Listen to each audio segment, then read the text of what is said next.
Ito mga Lods, no? Hindi ko alam kung sino pa yung nakakaalala, no? Dito nga kay Jennifer. No, si Jennifer yung sikat na manika na ginamit sa isang commercial kung saan hinahanap niya si Jennifer, no? Pag-uwi nung magulang niya, nakita nga si Jennifer doon sa likuran ng kanilang kotse. So, meron pa siguro mga nakakalala kasi sobrang sikat ni Jennifer noon, no? Ika nga nila, Jennifer, nasan ka? Ayan. So, ito yung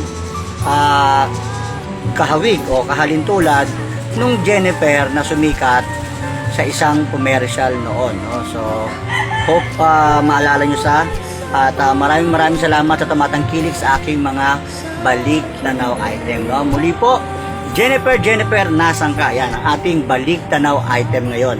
Salamat po.